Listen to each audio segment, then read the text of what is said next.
Halo, Ibu. Selamat pagi, saudaraku yang dikasih oleh Tuhan. Kita jumpa lagi dalam renungan pagi ini yang seperti biasa setiap minggu saya sampaikan renungan ini. Bapak Ibu, renungan ini adalah renungan di mana kita sebagai manusia pernah marah. Baik orang yang rajin berdoa, orang yang rajin melayani, itu pun pernah marah. Yang penting bukan apakah kita pernah marah, tetapi mengapa kita mudah marah. Nah, bagaimana kita mengelolanya menurut firman Tuhan. Bapak Ibu, mengapa kita mudah marah? Ini tema yang ingin saya sampaikan lewat renungan pagi hari ini. Yang saya dapati adalah di dalam Yakobus 1 ayat 19.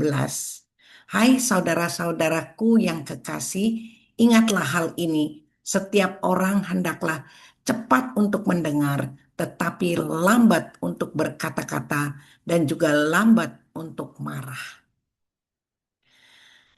Pernahkah kita bertanya, mengapa hal kecil bisa membuat kita marah? Ada orang marah karena macet, padahal macet itu udah sering kita temui. Ada yang marah karena pesan WhatsApp-nya tidak dibalas.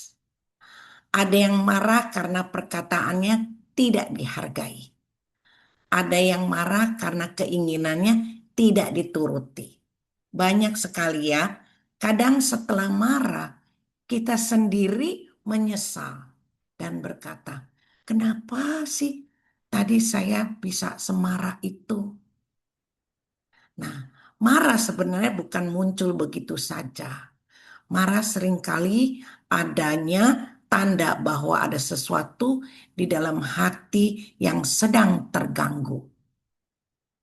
Nah, Bapak Ibu, satu, mudah marah itu karena keinginan kita tidak terpenuhi. Coba perhatikan, banyak kemarahan muncul ketika apa yang kita inginkan tidak terjadi. Kita ingin dihormati, tapi malah diabaikan. Kita ingin dimengerti, tetapi malah disalahpahami. Kita ingin semuanya berjalan sesuai rencana, tetapi kenyataannya berbeda.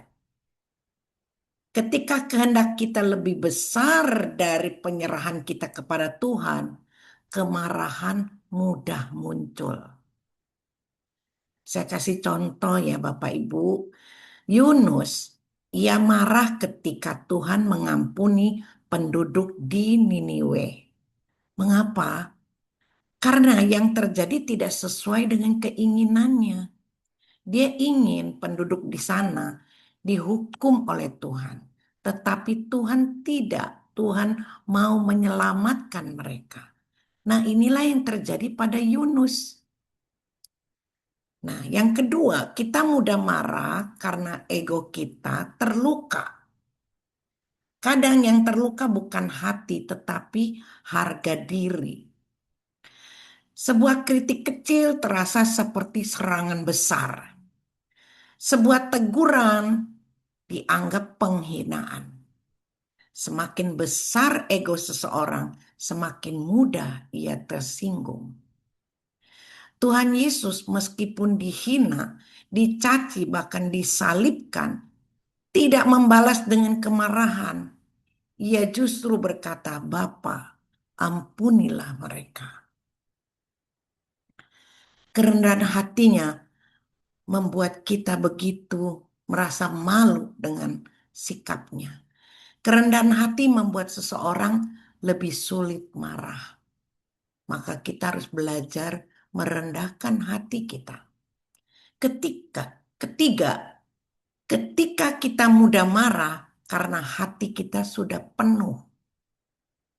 Bayangkan ya Bapak Ibu, sebuah gelas yang penuh air. Sedikit saja disentuh, air akan tumpah.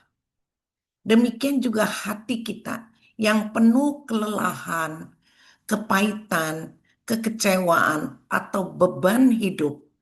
Hal kecil saja bisa memicu meledaknya emosi.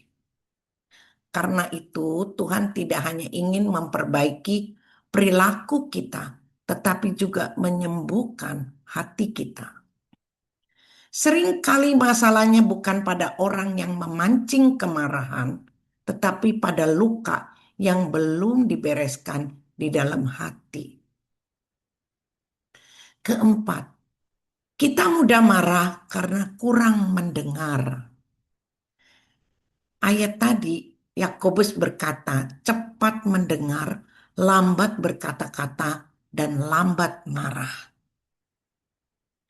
Banyak pertengkaran terjadi karena orang lebih suka berbicara daripada mendengar.